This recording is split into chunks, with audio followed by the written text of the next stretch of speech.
the younger sister of Tupac Shakur. Recently, she moved here to New Orleans, her as well as the Tupac Amaru Shakur Foundation, making her so New Orleans. $100 million sounds like the ultimate lottery ticket.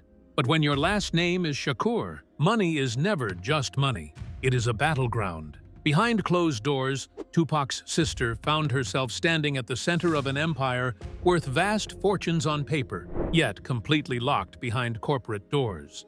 Before the world realized what was happening, a quiet war broke out over gold records, unreleased masters, and family rights. This is how Sekyiwa Shakur stepped straight into a high-stakes fortune and how she unbelievably lives now. Do you think she's living a life in luxury now? Let's all find that out. The 9-figure inheritance. When reports spread that Sekyiwa Shakur was inheriting a $100 million fortune, people envisioned immediate wire transfers, instant shopping sprees, luxury estates purchased in cash, and a life transformed overnight. It was a clean story that fit into the classic pop culture fantasy of sudden riches. The problem with clean stories in the music business, however, is that they rarely reflect what is actually happening behind the curtain. The 9-figure sum floating around does not represent a bag of cash sitting in a bank vault waiting to be collected. It represents the estimated overall valuation of Tupac Shakur's intellectual property, master recordings, publishing rights, and brand assets. In the modern music economy, legacy catalogs for global icons have skyrocketed in value. Streaming revenues keep generating millions every single year. Licensing deals for documentaries bring in steady streams of cash, and merchandise sales remain perpetually high across the globe. On paper, the entire Shakur estate is easily a $100 million entity. But there is a massive difference between being named the primary beneficiary of a high-value trust and actually having liquid cash in your hand. Sekyiwa Shakur was designated as the main beneficiary of the trust created by her mother, Afeni Shakur, before Afeni passed away in 2016. That designation meant that, legally and morally, the fruits of Tupac's legendary career were meant to care for his sister and support the family's long-term charitable endeavors. Yet, holding a legal document that names you as the primary beneficiary does not automatically hand you the keys to the bank accounts, nor does it guarantee that the revenue flows directly to you without friction. Instead of stepping into a life of effortless luxury, Sekyiwa stepped into a legal labyrinth. The trust was designed to hold and manage these vast corporate assets, but the day-to-day administration, the actual control of the financial pipeline, and the power to write checks remained in the hands of a third-party executor. Money generated by Tupac's music went into corporate bank accounts managed by outside trustees who maintained strict control over every single dollar. While observers assumed Sekyiwa was living off a massive payout, she was actually receiving limited distributions while watching an outsider manage her family's financial legacy. The valuation was real, the catalog was thriving, and the revenue was flowing. But the gates to the castle were locked tight from the inside. How did a sister designated as the primary beneficiary end up locked out of her own family's fortune? Growing up in the shadow of revolution and tragedy. Tupac's sister did not grow up as the sister of a multi-millionaire superstar living in a gated community. She grew up in the trenches of a political movement, constantly on the run from poverty, state surveillance, and uncertainty. Born 2 years after Tupac, Sekyiwa shared the same mother, Afeni Shakur, a fierce, brilliant leader in the Black Panther Party. Their childhood was not defined by stability or material comfort. Instead, it was defined by shared sacrifice, frequent moves across state lines, and a household deeply devoted to revolutionary ideals, even when there was barely enough money to keep the lights on or food on the table. Growing up, Sekyiwa was affectionately known in the family as Set. She and Tupac, whom she called Lesane or Pac, developed an unbreakable bond early on. In a world where adults were often targeted by legal battles, FBI scrutiny, and political repression, brother and sister relied on each other as their primary source of safety. Tupac took his role as Big Brother intensely seriously.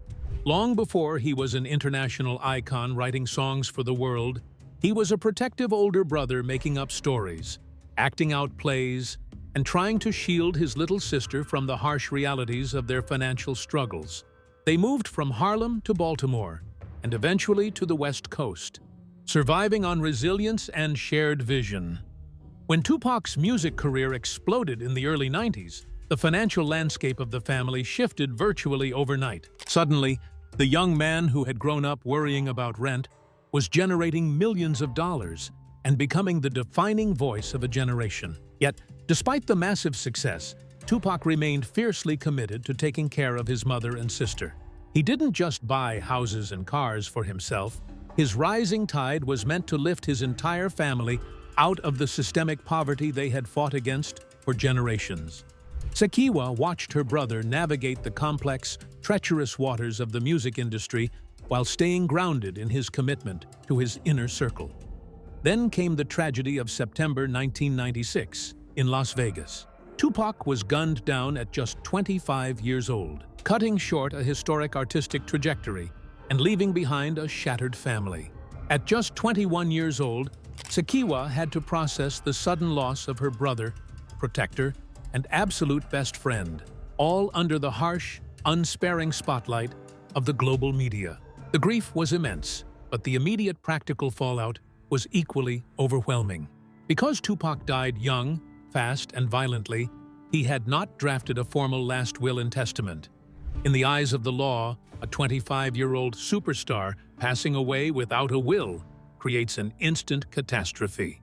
Millions of dollars in assets, unreleased recordings, intellectual property, and ongoing contract negotiations were suddenly tossed into legal limbo.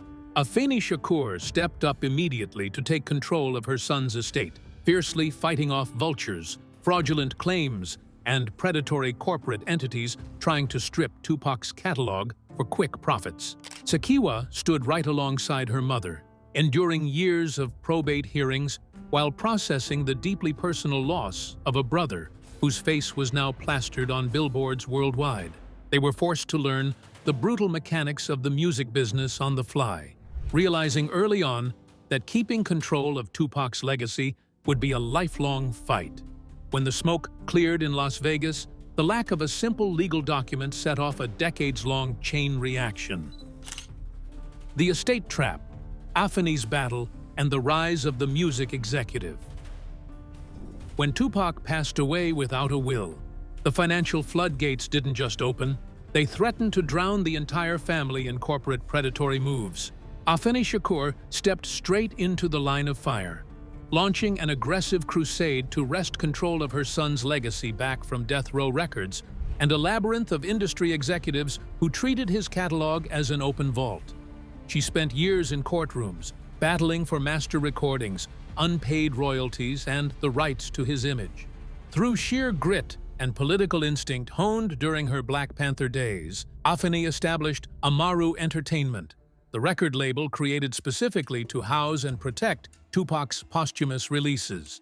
She turned what could have been a scattered, exploited catalog into a tightly run, highly profitable institution designed to sustain the family for generations and fund community activism. Yet, managing a multi-million-dollar music empire as an independent operator became an increasingly brutal burden as the years wore on. Navigating international distribution deals, copyright infringement suits, and complex publishing rights required specialized corporate muscle. In the mid-2010, facing her own declining health and an ongoing high-stakes divorce battle, Afeni made a critical decision regarding who would oversee the corporate mechanics of the trust after she was gone. She turned to Tom Whalley, a veteran music executive who held a unique historical connection to the family. Whalley was the former Interscope Records executive who had originally signed Tupac in the early 90s, earning a reputation as a trusted ally who recognized Tupac's genius before the rest of the world caught on. Afeni officially named Whalley as the executor and special trustee of her trust, placing him in charge of the financial administration of Tupac's music catalog and business assets upon her death. When Afeni unexpectedly passed away in 2016, the corporate apparatus immediately shifted into Whalley's hands. On paper, the arrangement seemed sound to industry outsiders. A seasoned record executive would handle the complex music business operations, while Afeni's trust would ensure that Sekyiwa and the family foundation remained the primary financial beneficiaries. The trust was supposed to serve as a protective barrier, keeping corporate vultures away from the family assets while generating steady income for Sekyiwa. Instead, that protective barrier quickly began to feel like a cage. As trustee, Wally held immense administrative authority over the daily operations of Amaru Entertainment and the estate's vast financial resources. While Sekyiwa was designated as the ultimate heir to the trust's yields, she was granted virtually no direct control over how the business was run, how decisions were made, or how funds were allocated. The executive who was hired to serve the trust quickly became the supreme authority over it, creating a deep power imbalance between the corporate trustee and the family whose name built the empire. With Afeni gone, the keys to the kingdom were officially handed to an outsider. The legal war begins.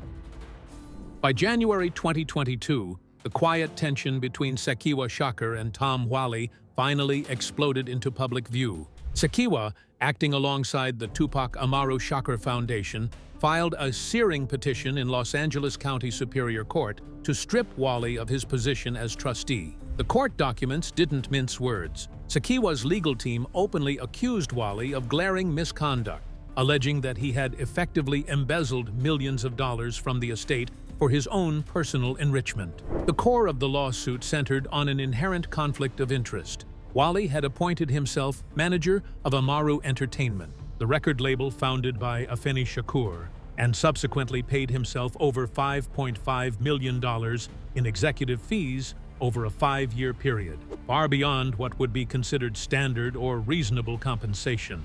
The legal filings laid bare a bitter dispute over money, authority, and basic transparency. Sekyiwa's attorneys argued that Wally was treating the estate like his personal pig bank, enriching himself at the direct expense of the rightful family beneficiaries. Furthermore, the petition claimed that Wally consistently refused to provide full, unredacted financial accounting reports, leaving the family completely in the dark regarding royalty streams, licensing agreements, and corporate expenditures. When Sekyiwa asked for a clear audit of where the catalog's massive profits were actually going, Wally's team dragged their feet, offering partial figures while claiming that his actions were fully protected under the terms of Afeni's trust agreement. Yet for Sekyiwa, the fight was never exclusively about spreadsheet entries or executive compensation percentages. One of the most painful aspects of the court petition involved physical heirlooms, the tangible pieces of Tupac's life that held immense emotional value for his sister.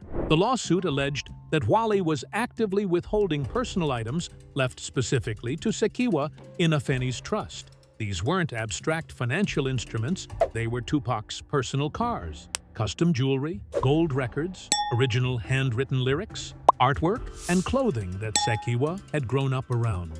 Wally's legal defense countered that these personal items were being retained as trust assets for investment purposes to maintain their commercial value, a justification Sekyiwa viewed as a deeply insulting attempt to hold her family's private history hostage. Wally's defense team pushed back aggressively against the lawsuit, insisting that he was handpicked by Afeni precisely because of his deep industry experience and unwavering dedication to preserving Tupac's music. His attorneys argued that, under Wally's leadership, the estate's value had skyrocketed, generating record revenues through major licensing deals, streaming partnerships, and catalog management. They asserted that the $5.5 million in fees was standard corporate compensation for running an active multi-million-dollar record label and that Wally acted in complete good faith at all times. But to Sekyiwa and her legal team, no amount of financial growth could justify a corporate outsider shutting out the family while taking a massive cut from her brother's life work. Well, because the Tupac case now is what you consider a cold case. That means all the leads have been exhausted in this case, and there is no statute of limitations. It's open still, but it's still a cold case. While lawyers traded blows in Los Angeles courtrooms, Sekyiwa was fighting a very different battle on the ground.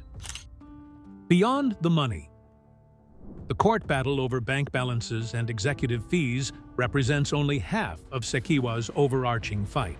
Beyond the accounting spreadsheets lies a complex, high-stakes battle over cultural stewardship, specifically how Tupac's name, image, digital likeness, and unreleased artistic work are monetized in the modern era. In an industry increasingly dominated by corporate exploitation, AI voice cloning, and post-mortem digital commercialization, keeping control over a deceased artist's authentic legacy has become an uphill war. For Sekyiwa, guarding her brother's catalog is not merely a financial endeavor. It is a sacred duty to prevent corporate entities from diluting the revolutionary spirit of his artistic voice for quick, soulless profits. Over the decades, Tupac's estate has faced constant attempts by third parties to commercialize his unreleased masters, vault demos, and personal image. When outside record labels attempted to hold his unreleased recordings hostage or profit off unauthorized posthumous compilations, Afeni and later Sekyiwa fought back fiercely through long, exhausting federal litigation.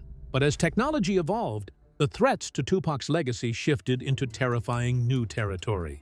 The arrival of modern generative artificial intelligence brought corporate attempts to replicate his iconic voice without authorization, forcing his estate management to issue aggressive legal cease and desist actions against major pop stars and production houses who sought to digitally resurrect his vocal cadence. Sekyiwa's primary concern with corporate trusteeship has always been the fundamental mismatch between corporate motives and artistic preservation. A corporate manager approaches a legacy catalog with a pure focus on maximizing short-term financial yield, often willing to sign off on cheap branding deals, tacky merchandise lines, or low-quality posthumous releases if the payout is right. Sekyiwa, however, operates from a deeply protective instinct rooted in shared blood, political principle, and family history. She understands that Tupac was never just an entertainer selling consumer products. He was a cultural figure whose words carried profound political weight, social critique,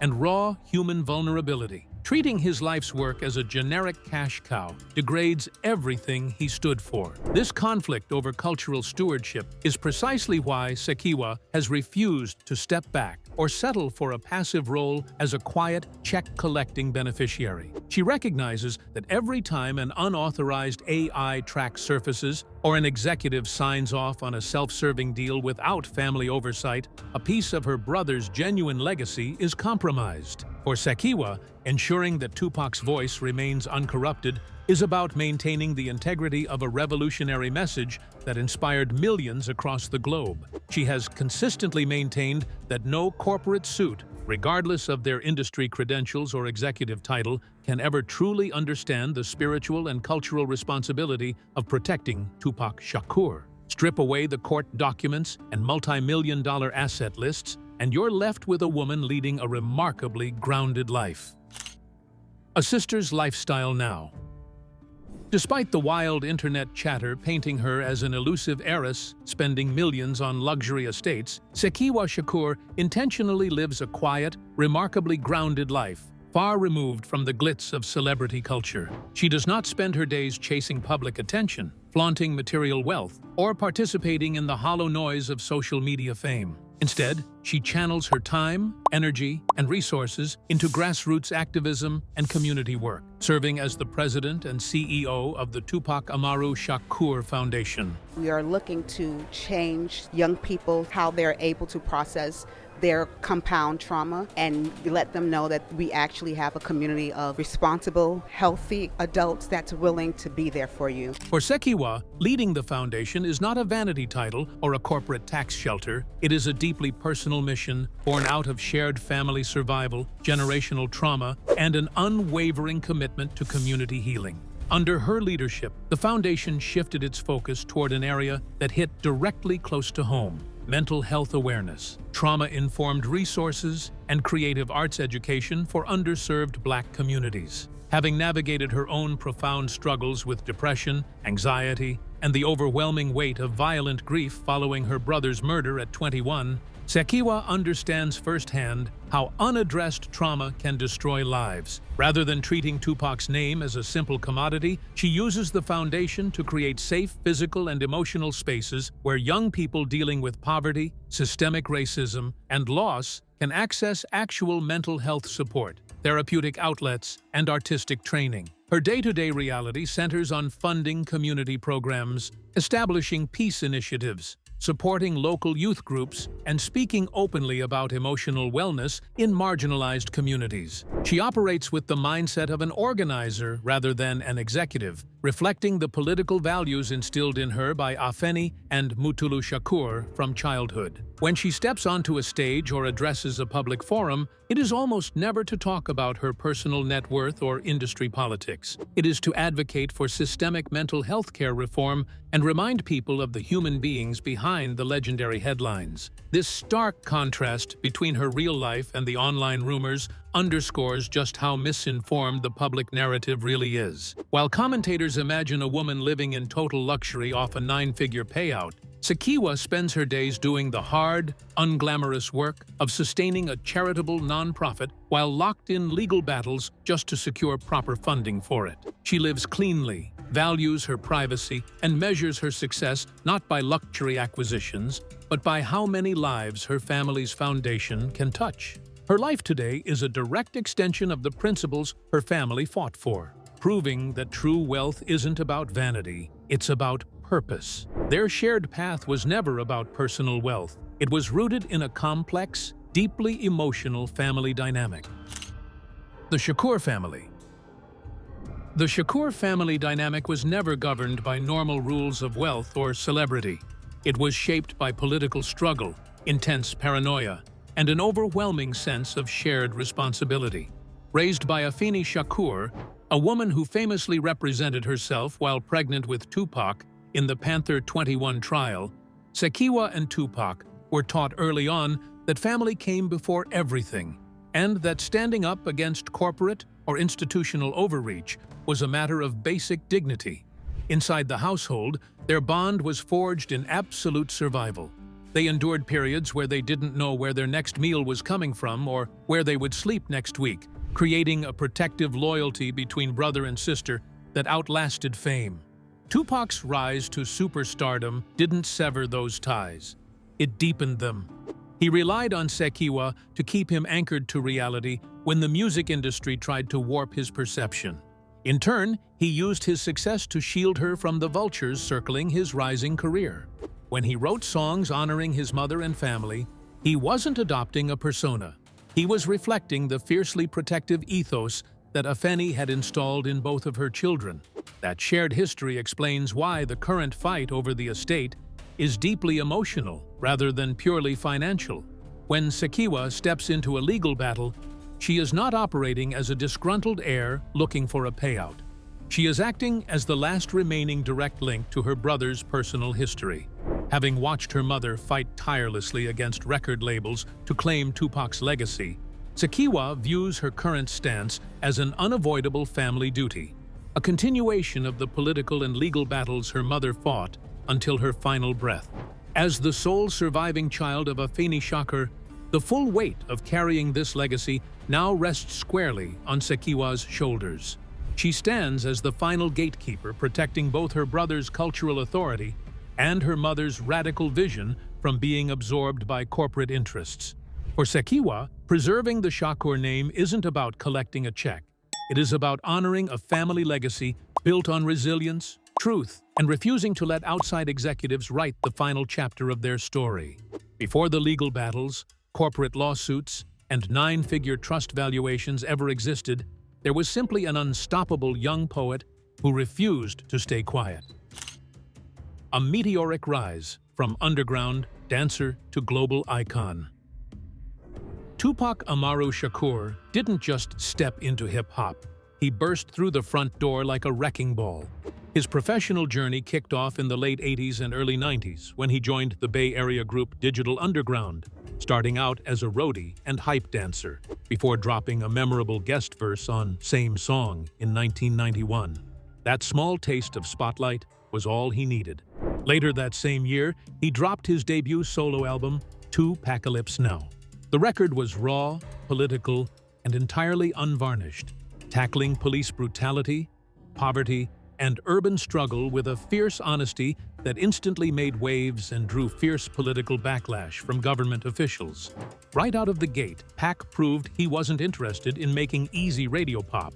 He wanted to hold a mirror up to society. His momentum accelerated dramatically in 1993 with his second studio album, Strictly For My Niggas, which birthed iconic singles like Keep Ya Head Up and I Get Around. The album displayed his incredible duality, one moment delivering anthemic party tracks and the next offering soulful, compassionate tributes to Black women fighting systemic odds. At the exact same time, Hollywood came calling. His breakout performance as the fiery, unpredictable Bishop in the 1992 film Juice proved that his talent wasn't limited to a recording booth. He followed that up starring alongside Janet Jackson in Poetic Justice and taking on the intense basketball drama Above the Rim, establishing himself as one of the most compelling young actors of his generation. By 1995, even incarceration could not stop his dominance. While serving time in prison, Pac released Me Against the World. You see, Shakur is also a young man in trouble with the law. He faces numerous charges across the country. Among his legal woes, he served time in jail for assaulting a movie director that fired him from a project. The project debuted at #1 on the Billboard charts, making him the first artist ever to achieve a top charting album while behind bars.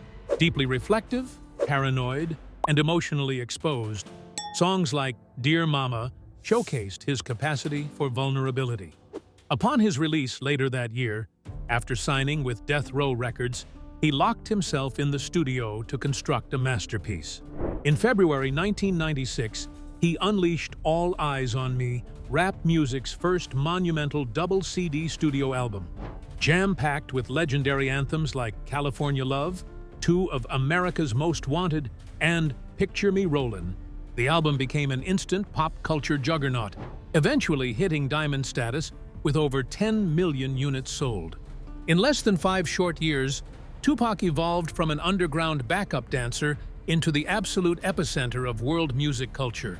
He worked at a frantic, almost prophetic pace, recording hundreds of tracks because he intuitively knew his time was short. But he couldn't survive a second. Rap star Tupac Shakur died last night after a brief life in a rough business. He was 25. Here's NBC's. He wasn't just chasing fame, he was trying to leave behind an entire world of work before the clock ran out. How did a 25-year-old artist leave an imprint so deep that even 3 decades after his passing, his presence feels as powerful as ever? The Fatal Night and an unrivaled immortal name.